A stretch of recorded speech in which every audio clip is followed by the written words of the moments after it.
Sveiciens visiem! Mans vārds ir Ingrīda Grantiņa, un es esmu agronome ar lielu aizrautību par Latvijas lauksaimniecību. Un savus pēdējos gadus esmu īpaši veltījusi vienam kultūraugam, un tas ir rapsis, kas ir kļuvis par manu gan pētniecības, gan arī radošās darbības fokusu, ja mēs runājam par lauksaimniecību. Tiekoties un runājoties ar jums lauksaimniekiem, rapša audzētājiem, saņemu šo nepatīkamo jautājumu. Ko es daru nepareizi? Rapsis tiek audzēts pēc jaunākajām tehnoloģijām. Sēju, audzēju šīs uzlabotās, apstrādātās, labākās šķirnes. Tomēr iegūt ražu virs 3 tonnām no hektāra paliek arvien sarežģītāk. Šis jautājums arī mani urda un neliek mierā, tāpēc zelta atklājumus es jums nesolu, bet to, ko es gribu, lai zinat, tās mazās nianses, tos mazos knifiņus, kam jāpievērš uzmanība, kurus mēs varam mainīt savā saimniecībā un līdz ar to arī paaugstināt to iegūstamo ražu. Un, protams, izmantojot šķirnes. Sāku ar situācijas izpēti un sāku ar statistiku, jo saka, ka skaitļi esot bez emocijām un tie nemelojot. Un kā tad mums izskatās, ka pēdējos 5 gados, ja mēs paskatāmies, tad vidēji mēs esam iekūluši 2,6 tonnas no hektāra. Kas liekas? Ok, bet tomēr zem šīm 3 tonnām. Bet, ja mēs paskatāmies 3 gadus no tiem 5, tad tur ir bijis pat vēl zemākas ražas. Vai tas apmierina? Īsti laikam nē. Tāpat laikā jauno šķirņu izmēģinājumu dati rāda, tie oranžie stabiņi, kad vidējā ražība bija 5,5 tonnas no hektāra. Un tad ir jautājums, kur paliek šīs 2,9 tonnas, ko mēs savos ražošanas laukos darām ne tā. Jā, ok, labi, izmēģinājumos tiek sēti mazie lauciņi, rapša augi varbūt vairāk apčubināti, izlīdzinātāks agrofons, viss skaidrs un saprotams, bet tāpat laikā, kur mēs pazaudējam 53% no potenciālās ražas, ko mēs varam iegūt. Pirmais, kam gribu pievērst uzmanību, ir sējas laiks. Un to, ka sējas laikam ir ļoti būtiska nozīme pie iegūstamās ziemas rapša ražas, to atzīst ļoti daudz zinātnieki un to pierāda arī ļoti daudz pētījumi. Šeit ir mūsu Latvijas rapša zinātnieku definīcija, kas ir ļoti skaidri formulēta, bet atkal jautājums tīri praktisks, kā to realizēt. Kam sekot? Sekot kalendāram, sekot kādām citām dabas parādībām, kā saprast, kurš ir tas pareizais sējas laiks. Līdz ar to ļoti daudz mums to nezināmo. Tāpat laikā mums ir zināms, kas mums ir jāpanāk. Un mums ir jāpanāk strauju augu sadīgšana. Jo spēcīgi augi labāk spēs turēties pretī kaitēkļu bojājumiem, labāk spēs turēties pretī arī slimību ierosinātājiem. Daudz labu plusu. Arvien populārāk mums paliek tiešā sēja. Un šis sējas veids ir ļoti pievilcīgs.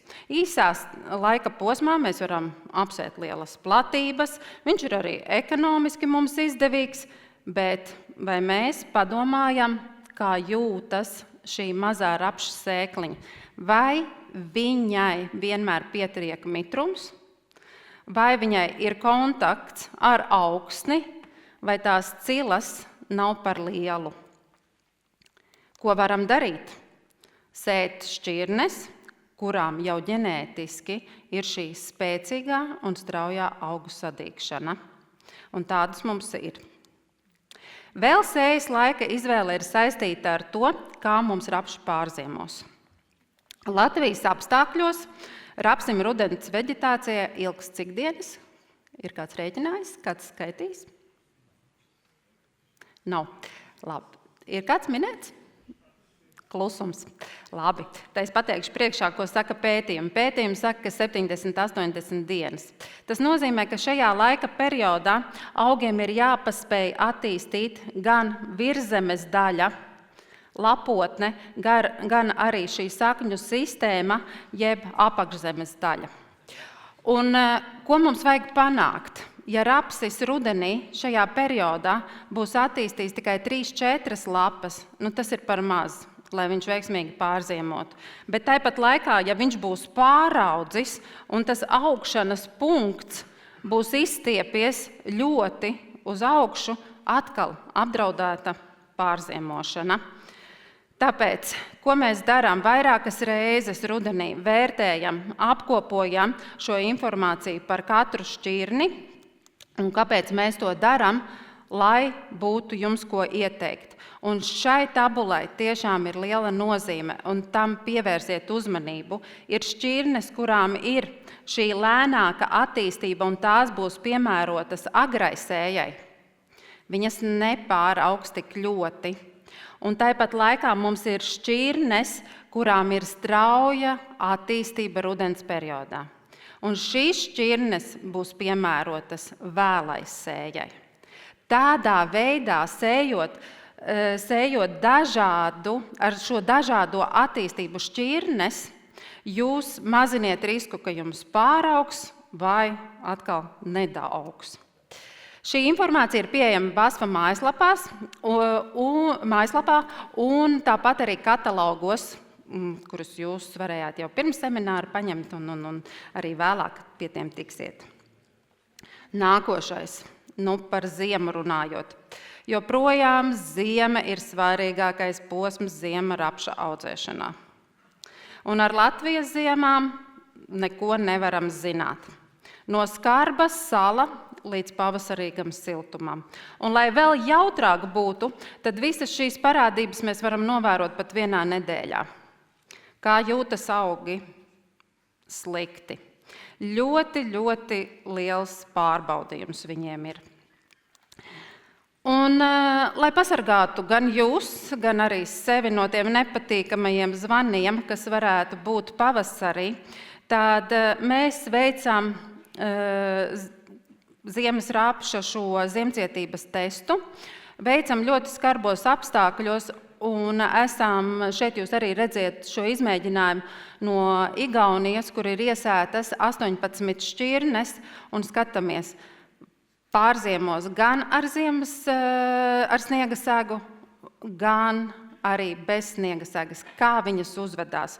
Un te jau attēlā mēs arī skaidri redzam, ka ir šķirnes, kuras tomēr nedara mūsu klimatiskajiem apstākļiem. Toties, šīs ir tās šķirnes, kas parādīja ļoti labu ziemcietību, līdz ar to mēs viņas arī jums piedāvājam. Bet ziema vēl nav beigusies. Tieši tāds pats izmēģinājums mums arī šogad ir iesēts, tā kā gaidām rezultātus un atkal būs jauna informācija. Kādi mums bija pavasari? Un, ja mēs paskatāmies atkal pēdējo gadu pavasarus, tad tie bija vēsi, gari, izstiepti. Te jau arī zemnieks minēja video, kad bija pat -6, -7 grādi. Un, ja mēs paskatāmies uz šīm dažādajām šķirnēm, kā viņas attīstās, tad šeit arī ir nianses. Ir šķirnes ar ļoti strauju augu attīstību pavasarī. Šo šķirņu plus viņas labāk spēj turēties kaitēkļu bojājumiem, jo attīstība notiek straujāk un kaitēkļi nepaspēj veikt šos lielos bojājumus. Bet sakarā ar to, kad ir šīs zemās temperatūras, neaizmirsīsim arī par šķirnēm, kuras šīs zemās temperatūras izmanto, lai vairāk attīstītu tieši sānu zarus. Tā kā atkal kāds ir ieteikums, nesējiet tikai vienu šķirni, esiet daudzveidīgāki. Sējiet gan ar to straujāko attīstību, gan arī šķirnes, kurām nav tik strauja attīstība pavasarī. Diemžēl praksē rapsis atkārtoti mums vienā laukā tiek sēts, cik bieži mēs atkārtoti sējam rapsi? 4-5 gadi sanāk? Ir kā ir. Līdz ar to, kur mēs esam iedzīvojušies, mēs esam iedzīvojušies un sastopamies ar ļoti daudz slimībām. Un dažas no tām, lai mēs ierobežotu, mūsu iespējas ir ļoti, ļoti limitētas. Un vēl, lai būtu vēl sarežģītāk mums izaudzēt šo rapsi, šīm jaunajām slimībām ir tas, ka patogēni atrodas augsnē.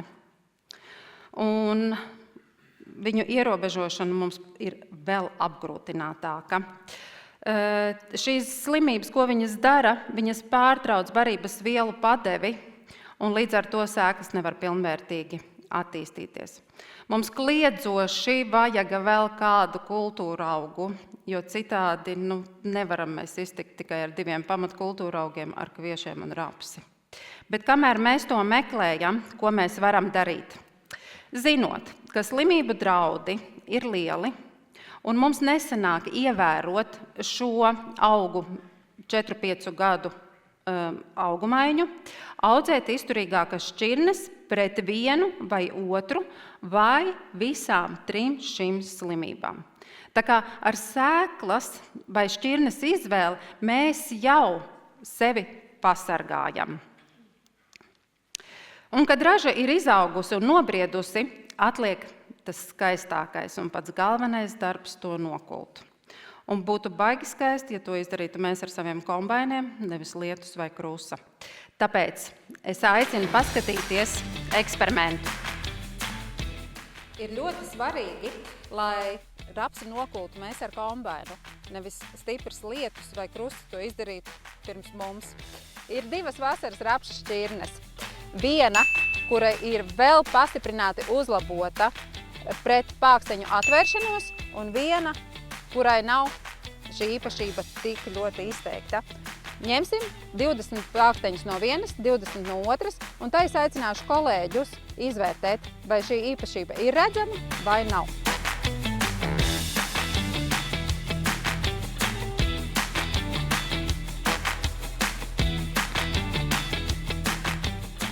Lai paši nesajuktu, kas ir kurā kastītē, pāksteņiem, kuriem ir šī noturība pret atvēršanos, ieliekam zaļos kauliņus, un kuriem nav, tiem ieliekam zilos.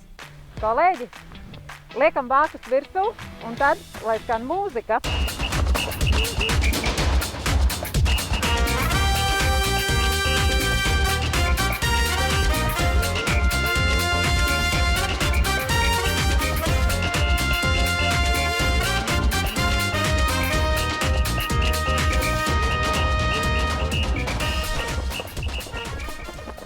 Pietiek, skatāmies rezultātu un skatāmies tuģi vispirms savējos, vai te ir kāds dzīvs policis. Te ir pa tīro. Te viss ir pa tīro. Visi pāksteņi ir atvērušies. Māri, skatāmies, kas tev ir. Redzam, ka šajā kastītē mēs atrodam arī pāksteņus, kuri nav atvērušies.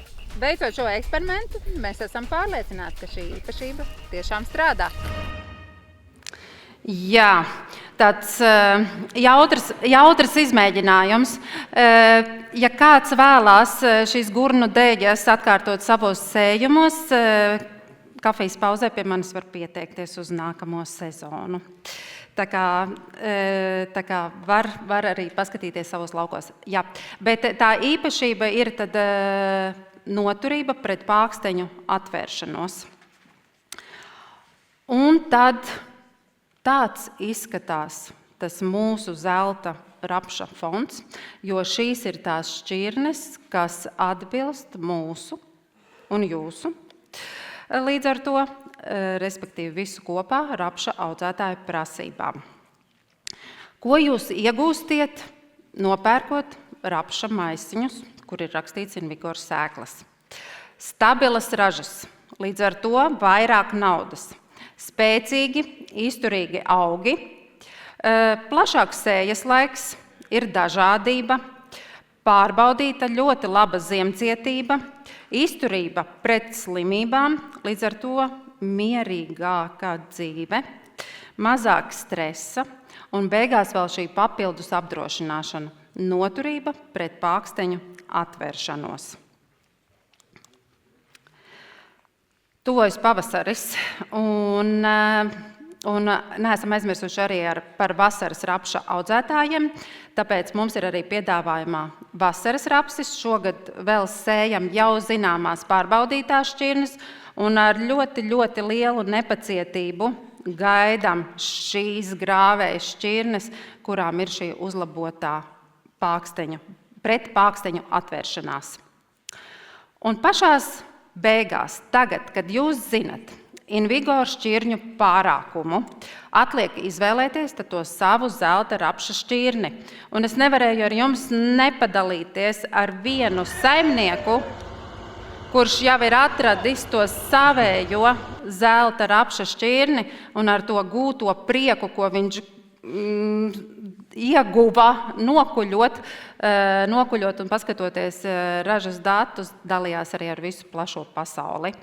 Tātad lielāka peļņa, mazāk risku un beigās laimīgi lauksaimnieki. Tāds ir arī mans tas novēlējums, lai mums visiem izdodās. Un tāpēc pakavējoties vēl tajā pēdējā posmā, kad kombains brauc rapša laukā, un šis ir filmēts tepat Jelgavas rajonā. Es zinu, ka agronoms šīs saimniecības arī ir starp mums, tā kā pakavējamies un lai visiem ražīgs nākamais gads. Paldies!